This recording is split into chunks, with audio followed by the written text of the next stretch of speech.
जो भी retail investors परेशान हैं कि टैरिफ लगने के बाद से उनका पोर्टफोलियो डगमगा रहा है, डूब रहा है, वेल उनके लिए एक दूसरा ऑल्टरनेटिव भी चमक कर सामने आया है। सिर्फ एक दिन के अंदर चांदी के दाम में 2000 रुपए का इजाफा हुआ और पहुंची लगभग 1,20,000 रुपए प्रति किलो के पास।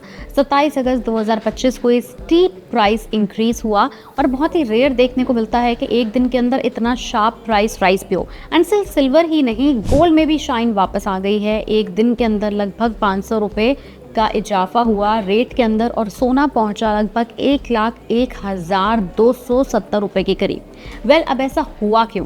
वैसे एक बहुत कॉमन कंसेप्ट है, एक हैबिट है रिटेल इन्वेस्टर्स की। जब जियोपॉलिटिकल क्राइसिस आता है या फिर किसी भी तरह का बिजनेस क्राइसिस आता है, कोई इकोनॉमिक क्राइसिस आता है दुनिया में, तो लोग अक्सर सेफ हेवन्स की तरफ जाते हैं, भागते हैं अपने पैसे को सेफ जगह रखने के लिए और ऐसे में गोल्ड और सिल्वर में ही लोग अपना पैसा पार्क करते हैं। अक्सर गोल्ड में करते हैं, लेकिन पिछले कुछ टाइम से हमने देखा है सिल्वर के अंदर भी काफ़ी लोग अपना पैसा पार्क कर रहे हैं ड्यूरिंग द जियोपॉलिटिकल क्राइसिस और द इकोनॉमिक क्राइसिस और सच टैरिफ क्राइसिस एज वेल। सिर्फ रिटेल इन्वेस्टर्स की डिमांड ही नहीं, देखा जाए दूसरी ओर सिल्वर की इंडस्ट्रियल डिमांड भी दिन पर दिन बढ़ती जा रही है। जब हम इंडस्ट्रियल डिमांड की बात करते हैं तो सिल्वर की बहुत बड़ी मार्केट है सोलर पैनल मैन्युफैक्चरिंग में, ईवीज में और इलेक्ट्रॉनिक्स इंडस्ट्री के अंदर भी। और ये डिमांड टाइम टू टाइम कम नहीं होने वाली, सिर्फ बढ़ने वाली है। इसलिए सिल्वर को दोनों तरह से ही एक बेनिफिट मिल रहा है।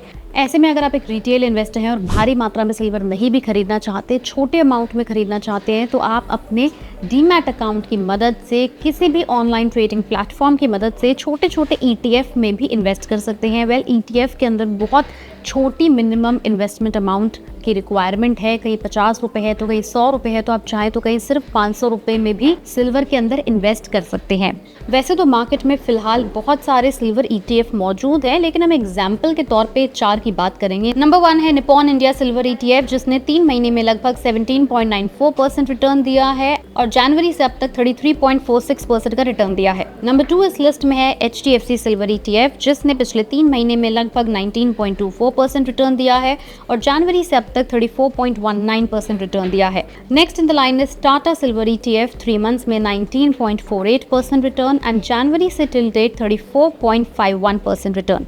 And last is ICICI Prudential silver ETF, 3 months का रिटर्न इज 19.02% एंड जनवरी से अब तक देखा जाए तो 34.64% का रिटर्न।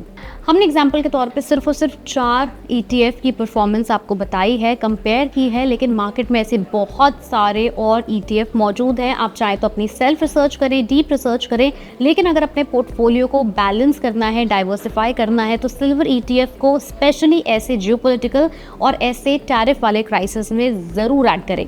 अगर आपको किसी सिल्वर ETF का कोई डाउट है, कोई सवाल है, तो आप हमें नीचे कमेंट सेक्शन में लिख के ज़रूर बताएं। ऐसी और कमोडिटी इन्वेस्टमेंट प्लान्स और ऑप्शंस के साथ हम आपके पास फिर से आएंगे। वीडियो पसंद आई तो लाइक करें, शेयर करें और चैनल को फॉलो और सब्सक्राइब करना ना भूलें।